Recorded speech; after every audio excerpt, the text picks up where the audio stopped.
het ek die voorreg om te begin met 'n reeks wat ons noem Cold to Called. Die hele gedagte rondom jou roeping in hierdie lewe.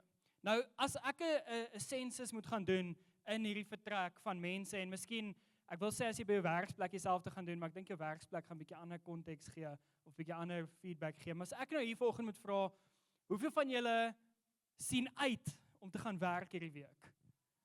Nie almal gaan baie opgewonde wees daaroor nie. Okay, want jy werk voel soos hierdie swaar ding op 'n mens. Dit is soos maandag. Jy weet, of ek weet nie. Dit is net hierdie swaar gemoed wat 'n mens het. Nou, een van die grootste krisisse wat ons beleef in ons wêreld en in ons lewens is om nie te verstaan nie.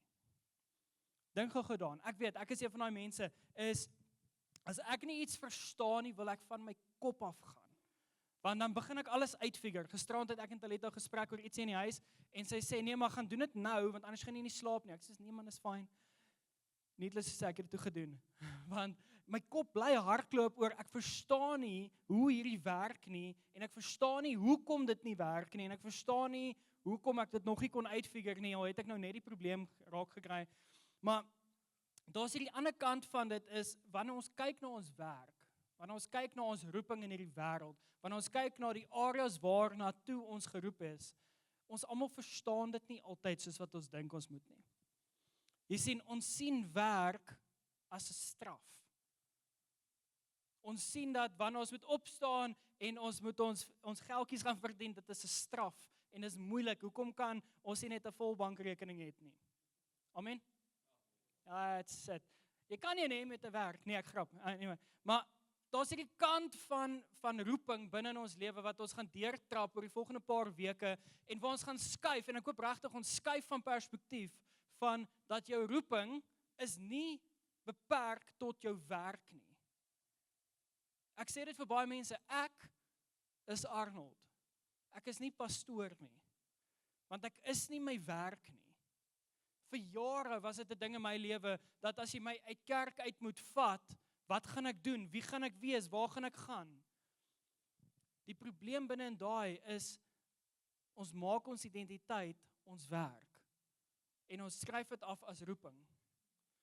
Jy sien, my en jou lewe is soveel meer. Ons is geroep na soveel meer. Ons is nie net geroep tot jou werk nie. Is werk belangrik? Ja. Ons is geroep om te werk. Ja, maar dit is nie al nie. Jy sien, daar's hierdie organisasie in Amerika met die naam Barna Institute en hulle het agtergekom oor die jare se studies wat hulle gedoen het, dat hulle is 'n navorsing instansie en oor die jare wat hulle studies gedoen het hulle agtergekom dat een van die grootste krisisse in mense se lewens is nie dat ons nie besig genoeg is nie. Okay, dit is nie 'n ding van dat ons te besig is vir enigiets nie. Dit is meer dat ons sin van ons doel verloor het. Hoekom is ek hier? Hoekom staan ek op om te gaan werk? Hoekom is ek in die kerk vandag? Hoekom ry ek nou winkel toe? Hoekom betaal ek so baie vir petrol en diesel? Hoekom is dit besig om te gebeur? Hoekom? Ons lewens word gedryf deur hierdie vraag van hoekom. En die probleem is, baie keer probeer ons in dieselfde roetine, gaan ons aan om hierdie antwoord te kry, maar ons kry nie noodwendige antwoord nie. En dan raak ons in hierdie siklus vasgevang, want ons vra dieselfde vraag, maar die perspektief is nie noodwendig hoe Christus dit bedoel het nie. Nou, binne Kolossense 3 vers 23, skryf hy daar en hy sê die volgende, pak alles wat jy doen. Alles. Wat is alles? Sê mooi. Okay, pak alles wat jy doen gemotiveerd aan.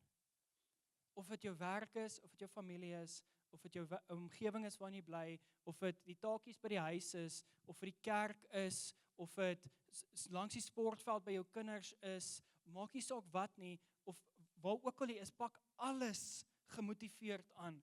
Werk soos vir die Here en nie soos vir mense nie. Ja, daai verander perspektief nog is drasties.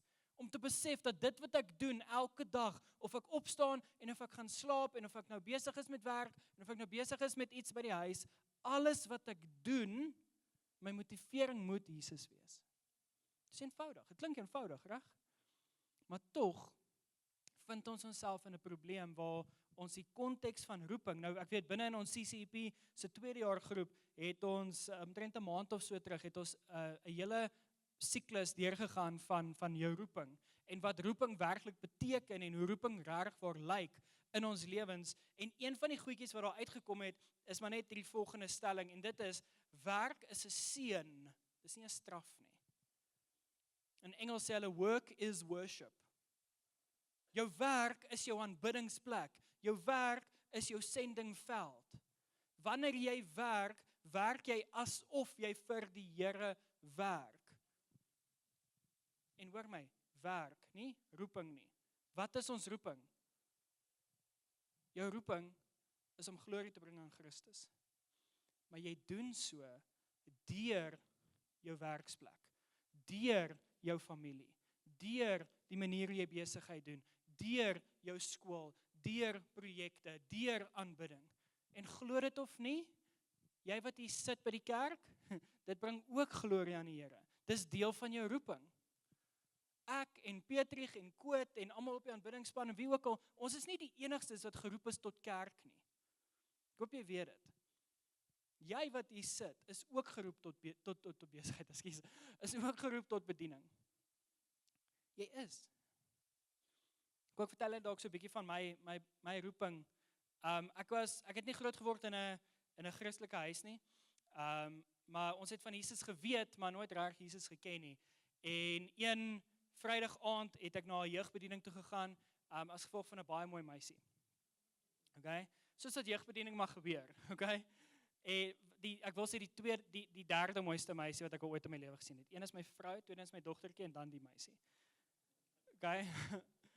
Maar ek is jonk, ek is graad 9, graad 8, graad 9 daar rond en ek gaan jeug toe vir hierdie meisie en weet wanneer ons aanbid en dan weet ons spring lekker saam en ons sing en is lekker en weet wanneer sy haar hande in die lug opsteek, steek ek my hand in die lug op met die hoop dat ek dalk 'n handjie kan vashou. Maar dan kom ons so saam af en dan bid ons nou saam en as ons bid is dit altyd 'n handjie vashou bid oomblik en maar een Vrydag aand is ek by die jeug en sy's nie daar nie. En ek dacht toe, ek gaan nou maar agter gaan sit in die jeug en alles en die Here kom gryp my hart vas daai aand en dit was in April gewees in 2007. En die Here kom gryp my hart vas daar so daai aand en my hele lewe verander. En alles binne my perspektief verander, alles binne my motivering verander van lewe, alles verander, soveel soos wat dit kan in 'n 15-jarige se lewe. Gaan huis toe, vertel my maale van hierdie wat gebeur het en hulle kan nie verstaan wat het gebeur nie want hulle ken dit nie. My ma is besig om te kuier, maar my ouma sien iets raak in my en sy sê wat gaan aan met jou? Ek sê ek weet nie, maar ek is net baie gelukkig. En sy sê het jy gedrink? Ek sê nee ouma, ek het nie gedrink nie. En sy sê het jy gerook? Ek sê nee, ek het nie gerook nie ouma. 'n Paar weke later en ek's ingeskakel in die jeug en ek's ingeskakel in die omgewing daarso en 'n paar weke later sit ons in ons skool se CSV klas en dit wys jou die krag van 'n skool en 'n skoolbediening en jeugwerkers wat in 'n skool geplaas word. Mense wat 'n hart het en 'n roeping het om met ons volgende generasie te werk. En ek sit in daai jeugbediening, ek sit in daai CSV klas. Ons het dit geken as kerkperiode. Een keer 'n maand het ons hele skool was ons opgedeel net voor pouse. Het jy 'n uur gehad van kerkperiode. Jy gaan na jou kerk toe wat nou in die skool is. En ek sit daar en ek sit heel voor langs die kant. Ek onthou dit nog, dit was in Juffrou van die kerk se klas. Ek sit so teen die kant en ek kyk so vir my jeugpastoor en hy praat oor iets. Ek kan bietjie onthou wat hy gesê het. Maar hy praat oor iets en in daai oomblik kry ek hierdie roeping oor my lewe en ek het nie geweet dis Heilige Gees wat met my praat nie, maar hy sê vir my dit is wat jy gaan doen eendag. Jy is geroep tot dit. En ek dacht toe, yes, ek is geroep tot onderwys. 4 vakansies 'n jaar. Werk net tot 2 uur. As jy onderwyser is grappie, okay? En ek ervaar my roeping as onderwys. Nou ek hou baie van onderrig en teaching en goed soos dit, maar soos wat die tyd aangegaan het en ek's meer ingeskakel by die kerk en ek's meer ingeskakel by my mense by die gemeente en ek groei in daai pad en ek groei in daai omgewing. Begin ek al hoe meer ontdek, God roep my na bediening toe, na voltydse bediening toe. En van toe af in voltydse bediening. En die rede hoekom ek hierdie met jou deel is, daar's 'n boksie geskep in ons huishouding en in ons omgewing van hoe jy moet dink oor jou roeping. Dit moet iets wees wat, maak nie saak of dit jou gelukkig maak nie, het moet net geld gee. Maak nie saak of dit vir jou 'n doel gee in die lewe nie, solank jy net geld het. Geld was die dryf. Geld is belangrik, geld is nie die dryf nie. Christus is die dryf. En as gevolg van dit, verander die perspektief van roeping, waar ons begin sien het, ewen in ons huishouding, moes ons begin verander het, oor hoe my ma skielik na my kyk, want toe ek vir hulle sê, hoor jy, ek wil 'n pastoor word, toe lag sy vir my. Sy sê, jy, 'n pastoor? Sê ek, ja. Sy sê, o, cool. Maar mense perspektief moes verander. En jare terug het ek op hierdie ook afgekom, hierdie prentjie, nou sit net vir die eerste prentjie op met die kolletjies. Hier is die 9 kolletjie diagram. Nou, as ek vir jou vra, jy moet hierdie kolletjies almal aan mekaar vasmaak, maar net 4 lyntjies mag jy gebruik en jy mag nie jou pen oplig nie. Dis nogals onmoontlik. Dis onmoontlik as jy net binne in die boksie dink. Gaan gou oor na die volgende een toe. Die oomblik wat jy begin buite die boksie dink, die oomblik wat jy begin jou perspektief verander, en jy begin anders te dink oor roeping, begin anders te dink oor jou werk, anders te begin dink oor jou lewe, anders te begin dink oor hoekom God jou in hierdie kerk gesit het, begin die prentjie anders te lyk. Dan begin jy agterkom, jy is nie net geroep om in hierdie kerk te sit en net buite woon nie, jy is in hierdie kerk geplaas om aktief betrokke te wees met dit wat hier aangaan. Jy is geroep om in hierdie omgewing, in hierdie gemeenskap, om iets te doen in die gemeenskap, en hoor my gou, nie net te kla op WhatsApp omdat iemand raas nie. Ek is een van hulle, maar is fyn. En nie net om moeilikheid te maak in die omgewing, want iemand doen iets wat jy nie van hou nie. Jy is geroep om Christus se lig te skyn in hierdie gemeenskap, in jou huis, in jou werk. Maar dit gaan vra dat jy dalk net so bietjie buite die boks dink. Nou hier is my versoek aan jou. Kan jy God die kans gee?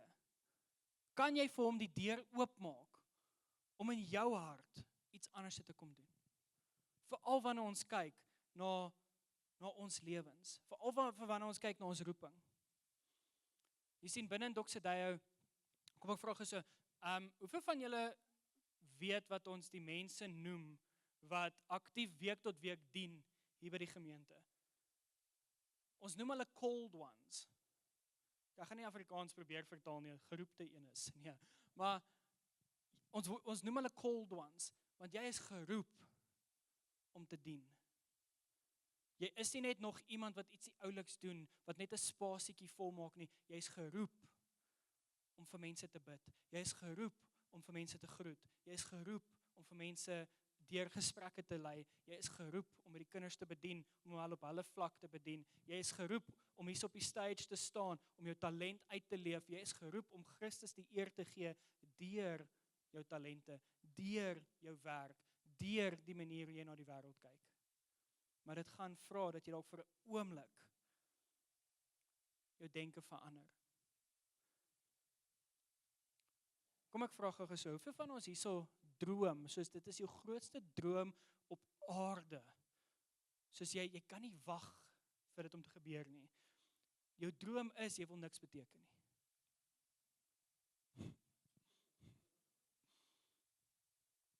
Niemand het daai droom nie.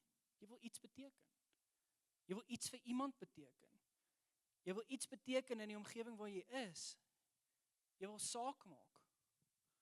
Jy wil weet dat jy dra waarde in die omgewing waar jy is. Jy wil weet dat jy betekenis het in jou lewe, jy het 'n doel. Jy wil weet dat dit wat jy doen saak maak. As jy vir die bank werk, wil jy weet dit wat jy doen maak saak. Of jy onderwyser is, wil jy weet dit dra waarde. Of jy in verkope is, wil jy weet dat dit waarde dra. Al moet jy baie rondry.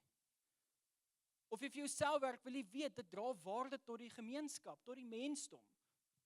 Jy wil weet dat iets wat jy doen, het iets van dat jy 'n verskil maak. Die probleem julle is, ons probeer ons lewens leef vanuit onsself uit. En dan raak ons baie vinnig moeg, baie vinnig negatief, baie vinnig ongelukkig, want dinge gebeur nie soos wat dit moet nie. Dan begin ons goed sê soos, ek probeer net oorleef. Weet, dit maak nie meer saak nie, maak nie saak wat ek doen nie, my werk beteken niks nie, dit wat ek bydra tot die gemeenskap beteken niks nie, ek sit vas, ek is net belangrik as iemand iets soek.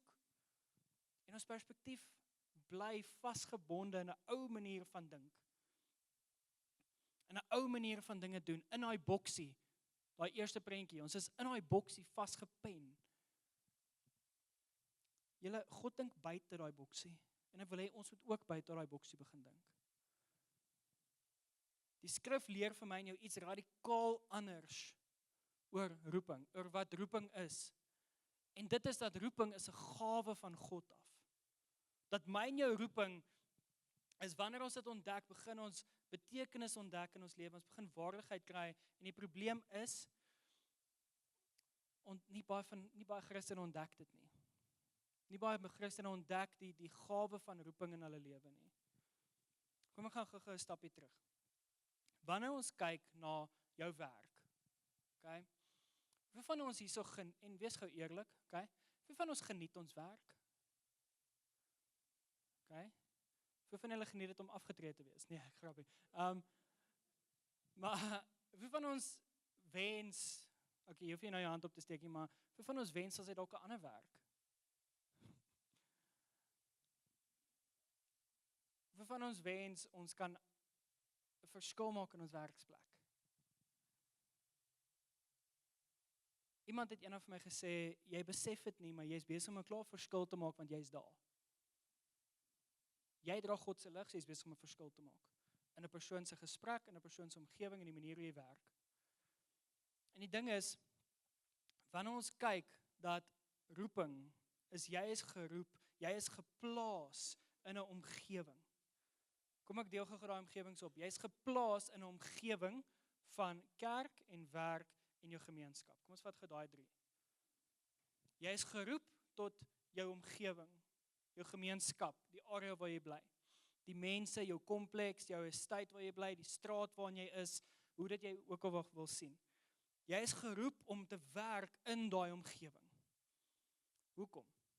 Want een van die eerste take wat God vir ons gegee het, is om te gaan werk. Gaan bewerk die aarde in Genesis 2. God het daarso gesê, gaan doen iets. Moenie gaan sit net in die tuin en geniet hom nie. Ons is in 'n omgewing geplaas. Adam is in die tuin gesit en God het vir hom gesê, "Ek great, jy's hierso, maar nou werk. Doen iets. Moenie net sit nie, want wanneer ons net sit, begin ons wegdryf." Julle ken dalk daai ding. Is maar 'n persoonlike waarde wat ek het. Ek glo nie in 'n ding van stagneer nie. Ek dink jy kan stagneer nie. Jy gaan of vorentoe of jy gaan agtertoe. Daar is jy ding van jy sit net en jy is net nie. As jy dink jy is net, as jy is op pad uit. Die realiteit is, ons is geroep tot 'n gemeenskap, ons is geroep tot jou werksplek. Al is dit hoe moeilik, al is dit hoe rof, ek verstaan dit, ek het begrip daarmee, maar wat ek wil vra is, het jy al na God toe gegaan en gevra, Here, gebruik my in hierdie werksplek om u glorie te bring, sodat werk 'n seëning is, nie 'n straf nie. Want werk is nie 'n straf nie. Werk is 'n gawe van God af gegee vir my en jou. En dink gou aan, God vertrou ons genoeg met 'n omgewing van mense, of jy werk vir 'n maatskappy wat 1000 mense het, of jy werk vir 'n maatskappy wat 10 mense het. Jy het invloed in daai omgewing en God vertrou jou daarmee. Vir jou. As jy eie besigheid het en jy die voorreg om mense te lei, 'n span van mense te lei, God vertrou jou om invloed te hê oor daai mense. Die probleem waarmee ons sit is dat die idee van werk was lelik gemaak. Die vyand het in die prentjie ingekom en hy die idee van werk kom lelik maak en dit kom verdraai van werk is nie 'n gawe nie, werk is net God wil jou gebruik om sy doel te verrig. God wil jou gebruik om 'n doel uit te leef. Dis 'n gawe, dis 'n geskenk. Dis 'n voorreg wat ons het. Ek het nou net vir jou gesê, daar's 'n perspektiefverandering wat ons moet deurgaan. En een van die perspektiefveranderinge, of die perspektiefverandering begin in Efesiërs. En ons gaan vir die res van die preek net fokus op Efesiërs.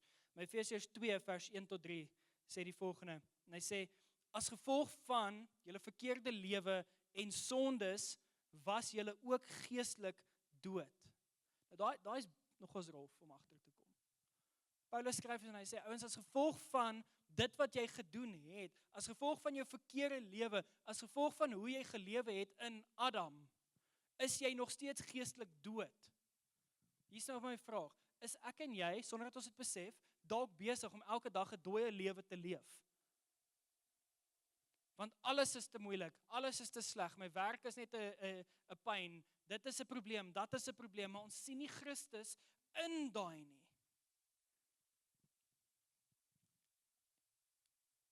Ek voel al klaar hoe mense my wil gooi met iets.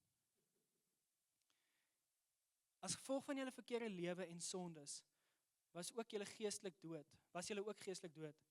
Julle leefstyl destyds is bepaal deur hierdie bose wêreld, ja, deur die regeerder van die mag wat in die lig is. Dit is die gees wat nou nog werk in almal wat aan God ongehoorsaam is. Ons het 'n leefstyl wat ons handhaaf, ons het 'n leefstyl wat ons probeer leef, ons het 'n manier van dinge doen, ons het 'n waardesisteem, ons het 'n proses van hoe ons met mense werk, hoe ons mense hanteer, hoe ons besigheidstransaksies doen, hoe ons gee, hoe ons saai, hoe ons na die gemeenskap kyk, hoe ons na die kerk kyk, hoe ons na oor al die plekke toe gaan. En dit sê dan hierso, jou leefstyl is bepaal deur die bose wêreld.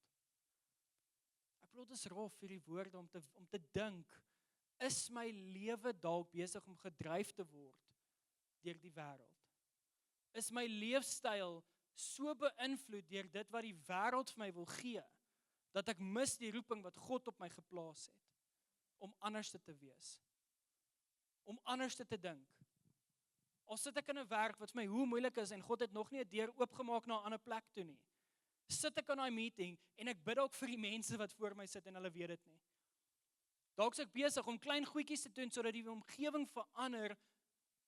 Het jy al ooit in jou straat afgeloop en het gesê, God, kom ons, of nie God nie, maar het dalk in jou straat afgestap en jy sê, weet, kom ons bid ook vir daai komplekse mense. Kom ons bid ook vir daai mense wat daar bly. Kom ons vat die oomblik en ons spreek lewe oor ons straat. Kom ons vat die oomblik en ons kom kerk toe. En in die kerk raak ons aktief betrokke, want die leefstyl van die wêreld sê, gaan kerk toe en jy sorted vir die week.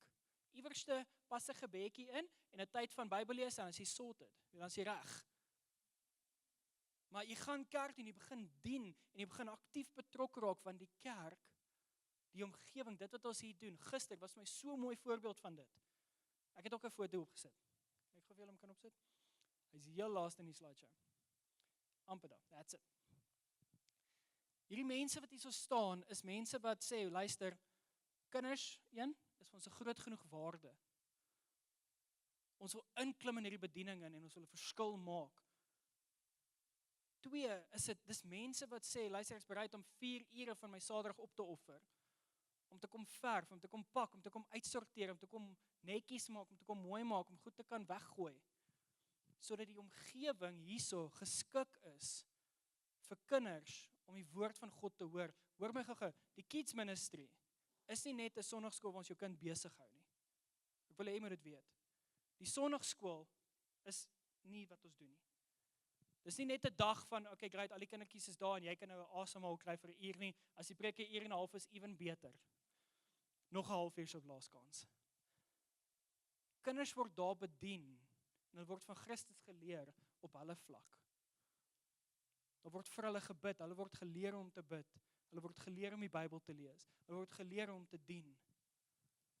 Dis 'n spasie van mense, en ek wil gou vir julle wys, besigheidspersoon, verpleegster, lecturer, baie mense werk ken ek nie, ek so jammer, maar van die mense sin ken ek. Niemand daar, in daai prentjie is mense, wag, dat ek net seker maak, dat ek nou nie jok vir julle nie. Ja, niemand wat daar staan, is mense wat maandag tot sonderdag in die kerk werk nie. Nie een van hulle nie. Hierdie is mense wat sê, ek het 'n hart vir Christus se kerk. Ek wil iets gaan doen.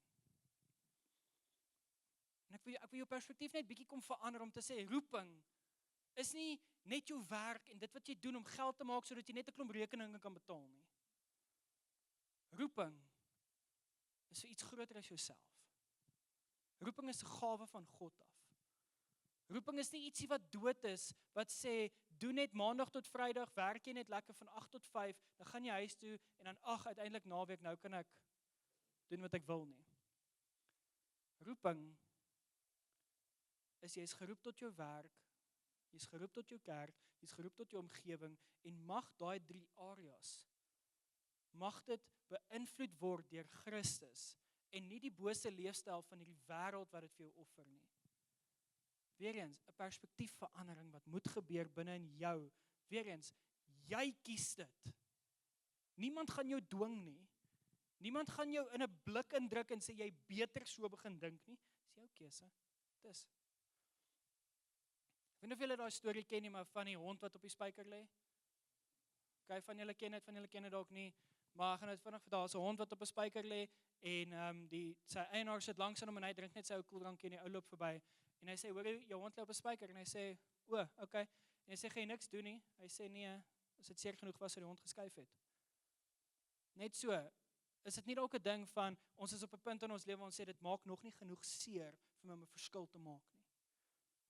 Ek is nog nie genoeg gemotiveerd. Iets drasties moet eers gebeur voordat ek anders te begin dink nie. Julle dink net gou-gou, wat kan God doen in jou lewe, deur jou lewe, met jou lewe, wanneer ons net ons perspektief begin verander en ons leefstyl begin aanpas volgens hoe hy wil hê ons moet lewe. Vers 3, ons almal het vroeër so gelewe, ons gedrag is bepaal deur ons sondige begeertes.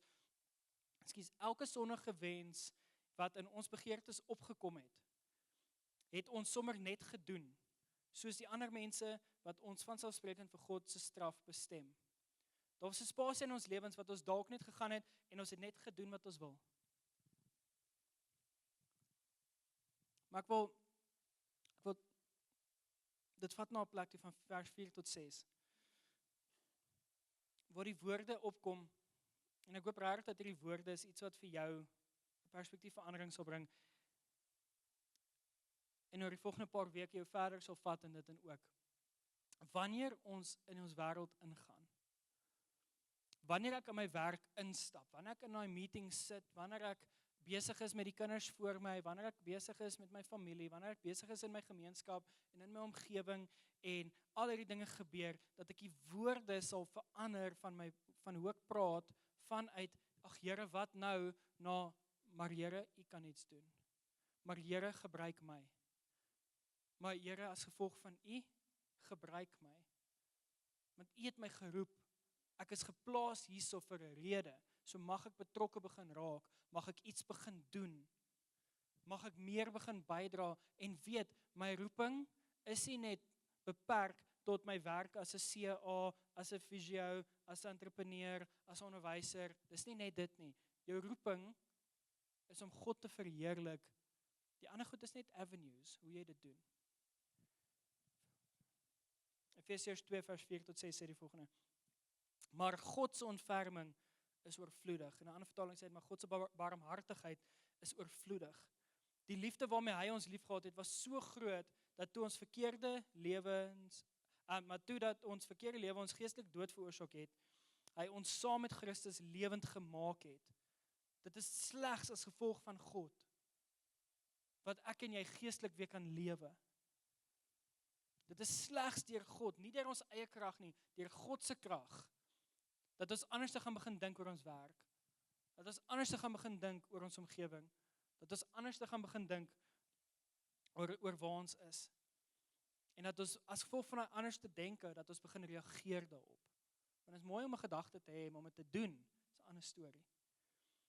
Dit is dus God se genade wat maak dat jy verlos is.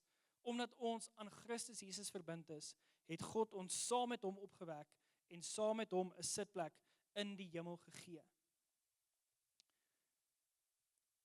Binne in Doxodeo glo ons dat, ons woon nie net kerk by nie. Ons is nie net mense wat net kom sit en ons luister en ons gaan huis toe nie. Okay, dis regtig, dis 'n waarde wat ons het hierso. Dat dit is nie net van ons woon net by nie, maar ons bevorder eerder koninkryksvisie.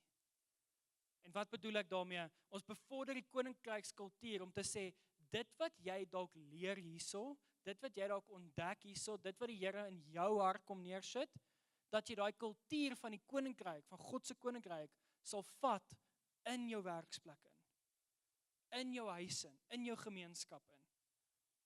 Dat jy nie net kerk bywoon nie, maar dat jy kerk sal wees. Dat jou roeping sal nie net beperk wees tot jou werk nie, maar dat jy invloed sal hê, dat jy sal weet, jy is God se handewerk. Dat God wil jou gebruik, jy is waardevol genoeg, dat God jou wil gebruik op hierdie aarde, dat dit gaan nie net oor jou prestasies nie, dit gaan nie oor hoeveel in jou bankrekening is nie, dit gaan nie net oor jou titel nie, dit gaan nie oor enigiets van dit nie, dit gaan doeteenvoudig daarin, dat jy weet, jou lewe word bepaal, of jou lewe vloei uit, dit wat God oor jou sê, nie oor wat jy doen nie. Jy kan Elon Musk wees, beteken nie is gelukkig nie. Jy kan al die geld in die wêreld hê, gaan nooit genoeg wees nie. Jy kan die beste pos op aarde hê, die werk hê wat jy nog altyd oor gedroom het. Dit is nie wie jy is nie. Jou roeping in itself lê nie in jou produktiwiteit nie. Jy is geskep vir goeie dinge. Efesiërs 2 vers 10. En ek wil afsluit met hierdie. Petrus, julle kan so aan vorentoe kom. Efesiërs 2 vers 10 sê, want ons is God se handewerk. Hy het ons in 'n eenheidsband met Christus Jesus so gemaak, dat ons die goeie werke wat hy vir ons bestem het, kan uitlewe. 1, jy is God se handewerk. Jy wat hier sit, is sy handewerk. Hy het ons in 'n eenheidsband met hom gesit, sodat ons die goeie werke wat hy vir ons bestem het, kan uitlewe. Dan gaan hy aan en hy sê, want ons is Christus se handewerk, dat ons die goeie werke wat hy vir ons het, dat ons dit kan uitlewe, dat ons kan weet dat daar waar ons gesit is, kan ons 'n verskil maak. Nou hoor my gou, ek besef, jy sit en dink dalk, okay wel, dis mooi en dis pragtig en dis oulik en allerlei lekker dinge, maar ek wil vandag net kom aanmoedig. Dink anderste oor waar jy is. Vat dit gaan in jou week in. Vat tyd, 10 minute, 5 minute, vat die verkeer, waar jy sit, wat ook al. En vat die tyd en praat met die Here oor jou werk. As jy iewerste in 'n gym is, bid oor daai gym. As jy iewerste in 'n office block sit en werk, bid oor elke vloer. Praat met die Here oor daai mense. Wees die verskil in daai omgewing, nie soos die ou sondige wêreld wat Efesiërs van praat, wat jou leefstyl bepaal nie, maar wees eerder leef uit die leefstyl wat Christus vir jou neersit. Dink anderste oor kerk. Raak betrokke uit 'n perspektief uit van, nee, Jesus, ek moet dit nou doen. Nee, ek kan dit doen. Ek kan 'n verskil maak. Ek kan inspraak lewer. Ek kan iets doen, ek kan vir iemand anders te bid, ek kan vir iemand anders te op 'n plek lei in hulle lewens waar hulle meer van Jesus kan sien. Ek kan op 'n Saterdag help by die kids ministry om iets te verf, want dit gaan 'n verskil maak in ons volgende generasie. Ek kan moeite doen om dalk vir iemand hallo te sê by die deur. Ek kan die verskil maak deur dalk 'n selgroep te hou by my huis. 'n Spasie te skep, en onthou, 'n selgroep is nie net is oulik nie, dis 'n spasie van mense wat bymekaar kom waar hulle lewe kan deel. Dink gou daaraan. Jou huis is nie toevallig jou huis nie. Jou straat is nie toevallig jou straat nie. Jou werk is nie toevallig jou werk nie. Jou kerk is nie toevallig jou kerk nie.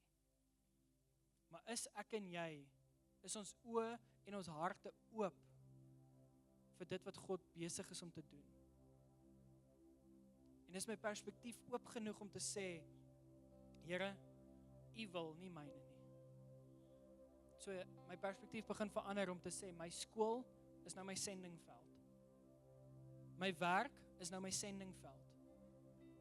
My straat is nou my sendingveld. Waar ek gaan, God stuur my soontoe. Ek is geroep om glorie te bring aan hom. Die manier hoe ek dit doen is anders te dalk. Ek het vroeër vir julle vertel van wat die grootste behoeftes is in die mensdom, en dit is betekenis, jou doel, om te behoort aan iets en om waarde te dra. Christus kom vervul al daai. In die wêreld sou jy miskien 1 of 2 van hulle kry, maar binne in Christus kom hy en hy sê, jy is my handewerk, jy is geroep, jy is geplaas en jy is gestuur. Dis iets wat jy slegs gaan ontdek vir jouself. Maar jy wat hier sit, jy alleenlik moet reageer op dit. Maak nie saak wat ons hierso sê nie, maak nie saak hoe ons dit uitleef nie, jy moet reageer op dit. En ons gaan nou in 'n tyd van 'n laaste liedjie ingaan om saam te reageer hierop, maar ek wil net saam met jou bid in hierdie oomblik ook. Om te kan sê, en 'n oomblik te kan vat om te sê, Here, mag U wil geskied, nie myne nie. So kom ons bid saam. En net so terwyl ons bid, wil ek jou vanoggend vra dat as jy op 'n plek is in jou lewe waar jy sê, God, kom lei my perspektief, kom verander my denke, dat jy dalk net jou hand sal oplig vir 'n oomblik. Dit gaan nie oor dat mense dit sien nie, dit gaan net oor daai reaksie om te sê, God, hier is my hand, ek steek dit op. Om te sê, God, kom verander my perspektief. God, kom wys vir my hoe ek anders te kan lewe in my werksplek. Hoe ek kan weet dat my werk is 'n roeping, my werksplek is 'n seëning, dis nie 'n straf nie. Here, my kerksomgewing is 'n seëning. Ek is geroep tot die kerksomgewing. Ek is geroep tot my werksomgewing. Ek is geroep tot my straat waar ek bly, my kompleks waar ek woon, die estate waar ek is. So Here, vanoggend weet ek, hier's van ons wat hierso sit wat dalk met 'n swaar hart opsien teen die week wat voorlê vir hulle werk, vir hulle omgewings. Hulle dink al klaar aan mense wat hulle nie wil sien hierdie week nie. Here, ek kom bid net vanoggend dat U ons in hierdie week 'n vars perspektief sal kom gee oor wat roeping is in ons werksplek, oor wat roeping is in ons straat, in ons omgewings, in die kerk. En Here, vanoggend mag ons reageer teenoor dit wat Kolossense 3 sê, om te sê, pak alles gemotiveerd aan. Werk as wat vir die Here is en nie vir onsself nie. En so Here, vanoggend kom vra ek dat elkeen van ons wat hierso sit in ons harte, dat ons sal kan reageer teenoor hierdie woord om te sê, Here, van nou af vorentoe wil ek werk vir U. Ek wil nie werk vir iemand anders nie, ek wil nie werk vir my baas nie, ek wil nie werk vir my salaris nie, ek werk vir U. En dit wat ek doen is vir U. Daar waar ek bly is vir U. Daar waar ek loop is vir U. Daar waar ek dien is vir U. En Here, dankie dat ek kan weet dat hier gaan stories ontstaan wat getuienisse gaan wees van U goedheid. En Vader, dankie net vir die insig en die wysheid wat U vir ons gee in hierdie tyd. Mag ons so naby bly aan U hart, mag ons so naby bly aan U woord en mag ons net reageer teenoor dit, Vader. En ek dank U net daarvoor in Jesus se naam.